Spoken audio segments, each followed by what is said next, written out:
सुप्रभात बच्चों, आज हम लोग हिंदी की क्लास में पढ़ेंगे पाठ 10 एक पत्र पुत्री के नाम।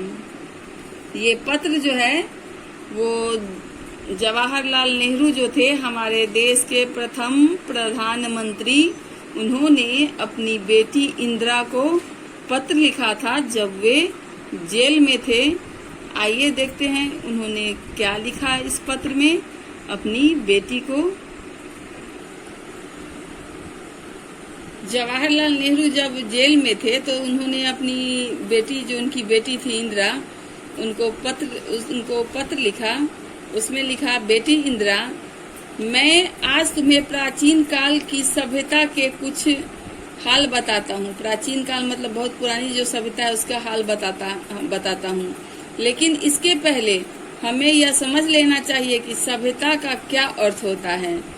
कोश में तो इसका अर्थ है अच्छा करना, सुधरना, जंगली आदतों की जगह अच्छी आदतें पैदा करना, अच्छी आदतें को पैदा करना। सभ्यता का मतलब होता है अच्छी आदतों को पैदा करना और अच्छा व्यवहार होना, अच्छा आदमी बनना। ये सब आदमी की जंगली दशा को जब वह बिल्कुल जानवरों का सा हो जाता है तो बर्बरता कहलाता है। आदमी का व्यवहार जब जानवरों जैसा हो जाता है, मतलब किसी की भावनाओं को नहीं समझता, किसी चीज को नहीं समझता, वह जानवरों का सा व्यवहार करता है तो उसको बर्बरता कहते हैं। उन्होंने अपनी बेटी को लिखा, सभ्यता बिल्कुल उल्टी चीज है। हम बर्बरता से जितनी ही दूर जाते हैं उतना ही सभ्य हो जाते हैं। लेकिन हमें यह कैसे मालूम होगा कि आज कोई समाज जंगली है या सभ्य? यूरोप के बहुत से आदमी समझते हैं कि हम ही सभ्य हैं, एशिया वाले जंगली। क्या इसका अर्थ है कि यूरोप वाले एशिया और अफ्रीका वालों से ज्यादा कपड़े पहनते हैं? लेकिन इन कपड़े तो जलवायु पर निर्भर करते हैं। ठंडे देश में लोग गर्म देश वालों से ज्यादा कपड़े पहनते हैं। तो क्या इसका अर्थ है कि जिसके पास बंदूक है वह निहत्थे आदमी से ज्यादा मजबूत है और इसलिए ज्यादा सभ्य है, चाहे वह ज्यादा सभ्य हो या न हो? कमजोर आदमी उससे यह नहीं कह सकता कि आप सभ्य नहीं हैं। कहीं मजबूत आदमी झल्ला कर उसे गोली न मार दे तो बेचारा क्या करेगा?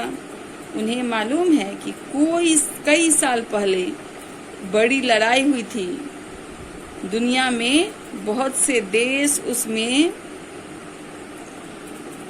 सम्मिलित थे और हर आदमी दूसरी ओर से ज्यादा आदमियों को मार डालने की कोशिश कर रहा था। अंग्रेज जर्मन वालों के खून के प्यासे थे और जर्मन वाले अंग्रेज के खून के प्यासे थे। और उन्होंने कहा, इस लड़ाई में लाखों आदमी मारे गए, हजारों के अंग भंग हो गए, कोई लूल्हा हो गया, कोई लंगड़ा हो गया।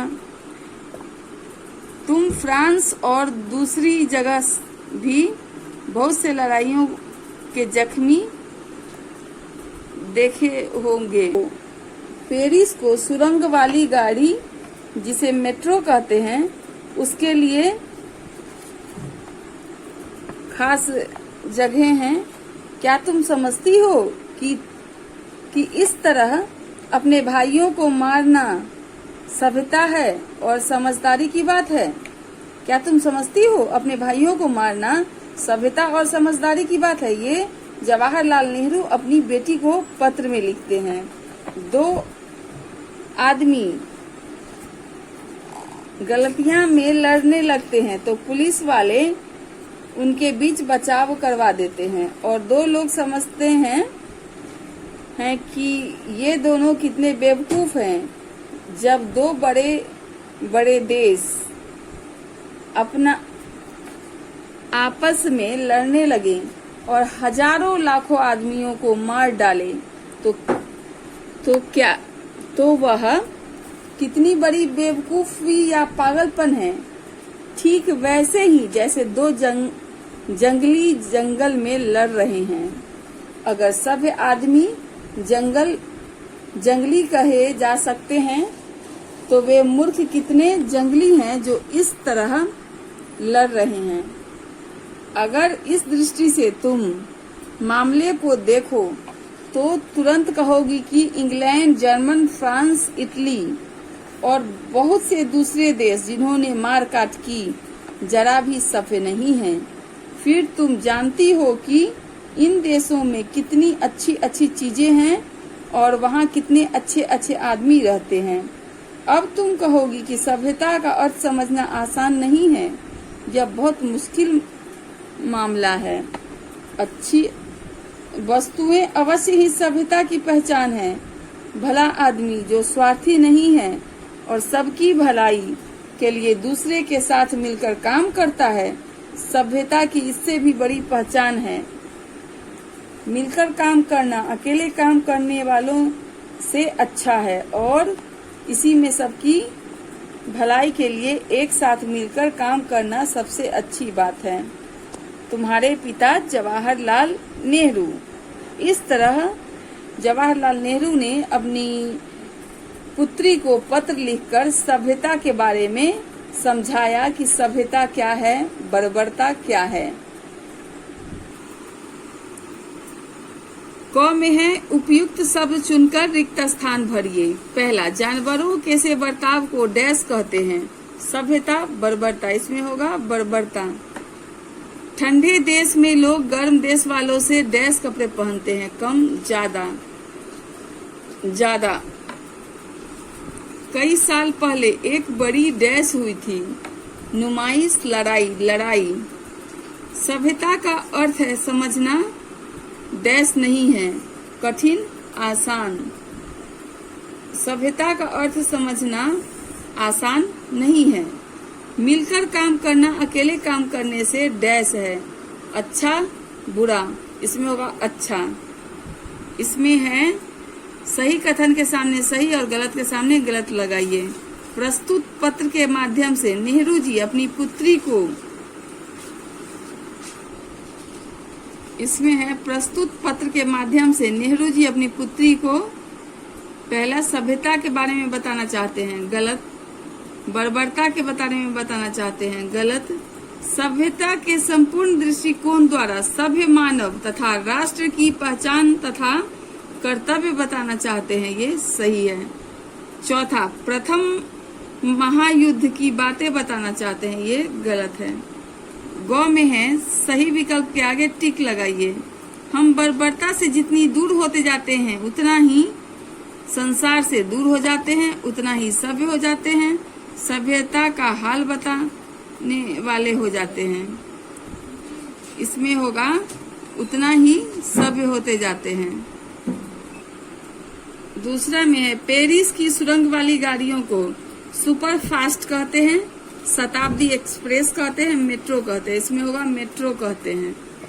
तीसरा, क्या अपने भाइयों से लड़ना अथवा उन्हें मारना समझदारी की बातें हैं?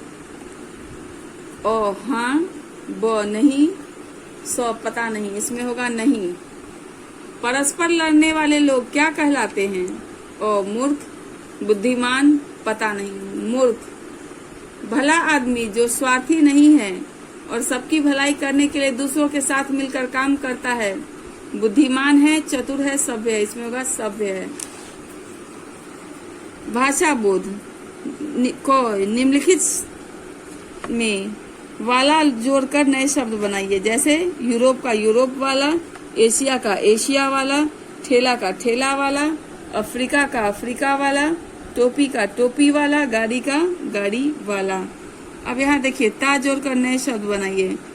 बर्बरता जोड़ता, इसमें होगा बर्बरता। स्वच्छ जोड़ता, इसमें होगा स्वच्छता। राष्ट्रीय जोड़ता, राष्ट्रीयता। सभ्य जोड़ता, सभ्यता। और यहाँ देखिए पांचवा में है उदार जोड़ता, उदारता। छठा में मूर्ख जोड़ता, मूर्खता। गो और की सहायता से वाक्यों को जोड़कर लिखिए।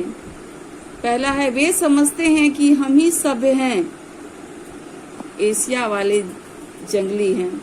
इसमें होगा वे समझते हैं कि हम ही सभ्य हैं, यहाँ इसको हटाकर और एशिया वाले जंगली हैं, ऐसा आप लोग लिखिएगा।